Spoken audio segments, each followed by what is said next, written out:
Speaking of, do you know much about that fully automated luxury space communism stuff? I feel like I don't. I've seen it a lot, and I kind of have a negative connotation of it. It's just like I think number one is just not like it's not based in any factual reality, especially when you take into account like the climate crisis we're currently embroiled in. And you take into account the productive capacity that would be needed to maintain something of that level. It's like what we should be thinking is like, as varying kinds of ecological solutions. And then, we could get to that where we cross that bridge when we get there. But, as it stands now, it's just a pure fantasy that, again, it has some actual rather colonial mentalities baked into it. It's like, I'm a big fan of Ursula Le Guin, a science fiction author, feminist science fiction author from the 60s and 70s. And it's interesting because as a genre, science fiction, in particular, I mean, there's a long history behind it, like the red...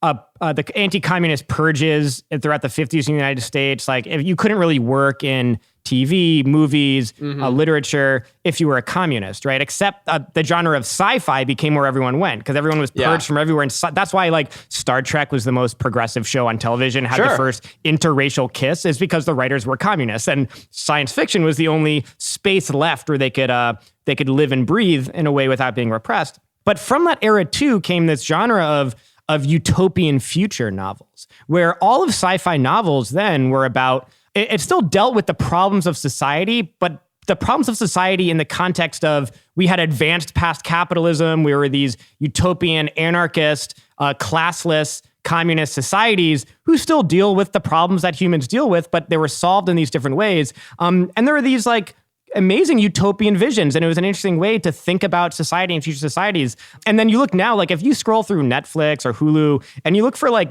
movies about the future or shows about the future, it's like, in particular, American shows and movies, it's all everyone becomes cannibals, fucking rapes and murders each other, eats each other, and just screws everyone over to try to survive. And it's interesting, there's like this, and even like movies about the climate disaster. It's all about fend for yourself, have your own tiny little group, and just fucking murder the first person who walks up to you because you know what? They might screw you over, so you might as well kill them first. There's like this new movie on Netflix that's a Chinese movie called Wandering Planet, where it's about, to fight the climate change future, the whole world gets together and turns the Earth into a giant rocket ship and shoots the Earth out of the solar system, and then the whole planet comes together to like make Earth be a giant spaceship going through space. So just like so funny how like capitalist society and the age of like decay that we're in and kind of the horrible state of society, that has its like cultural expressions. And the cultural expressions of the future are these like dark, evil futures, but like socialists and socialist societies can imagine something very different. And so I think there's nothing wrong with having a utopian vision of the future, but certainly not. When we're talking about building a mass movement to defeat capitalism, we're trying to win the working class, oppressed communities, all these things that, I think that maybe the anti-Marxist or whatever kind of goal of the luxury automated communism thing as like one day you'll just be able to have like a huge hot tub in your house and ride around in a limousine and all that stuff. Yeah. I mean, again, like I think the utopian impulse is perfectly all right. I mean, many leftists, prominently Slavoj Žižek has said like, the reason there's a particular historical moment that Marx was writing in, and that's why he critiqued the utopian socialists. But having some degree of utopian vision might be more necessary now than it ever has been. I mean, we need to radically conceive of a future. But yeah, the one predicated on, more consumption and more luxurious exuberance, I don't necessarily think is the way out. And it is interesting too. Like you mentioned Star Trek, which is, by no means an action show, nor were its movies supposed to be action. It was about the idea of, exploring the worlds and meeting new beings. And the folks over at like Red Letter Media, for example, have covered this more in depth than we have time to here. But I mean, it is interesting how like the Star Trek remakes then were more predicated on like action and kind of like were rather indistinguishable from your typical blockbuster. But again, I mean, that's not to go too far on a tangent. Red Letter Media talks about this extensively. They're fantastic. But yeah, in general, I think the utopian impulse, I'm glad you brought that up because in one of my classes, we read Benedict Anderson's Imagined Communities, which I've read in the past, and a very important text. And I think everyone kind of re-engages with it every now and then because it was so significant. And for him, you and I are talking about this idea of international cooperation. I mean, the way he framed nationalism was actually quite emancipatory, and that he saw it more as something akin to religion or kinship, rather than just narrowly confining it to this idea of a particular ideological political formation. And I think that's worth thinking about when we look at the ways in how socialism can coexist alongside various conceptions of nationness or nationality. Because, of course, it's not like we could snap our fingers and have a communist international order overnight. It's just not realistic. Anderson cites Marx himself saying that it would be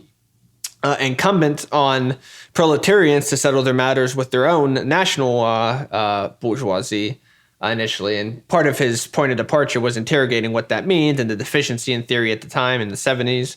But yeah, I mean, I think for him, he saw what he could refer to as the utopian component of nationalism.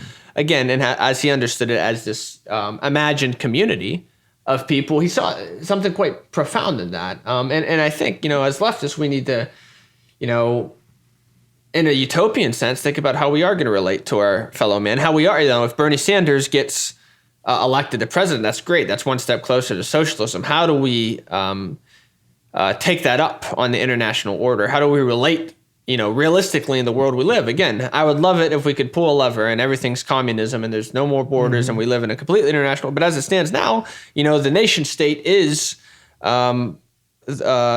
the function of how the international order is carried out. And again, that's also historically contingent. It's not like it had to go that way. The colonial reality by no means had to go that way, but here we are. And we need to find a way to grapple with that. And I think some degree of utopian aspiration might be necessary. That was the reason for Engels writing Socialism, Utopian, and Scientific. It was giving a real scientific basis for how socialism can be developed, because there were utopian socialists at the time that created communes on their own that said, we live in a capitalist country, but instead of wasting our time struggling to overthrow capitalism and build a new society, we're just actually going to go off into the mountains and just build our own socialist utopia. And there were some that were, very effective. They had factories, they had stores, they functioned completely autonomously in their little utopian socialist bubble. But that none of them are still here today. They all went away because they existed in a larger context and didn't really have the components of changing society and really of revolution. It wasn't a revolutionary force that was based on the science of change, of dialectic materialism and all that stuff.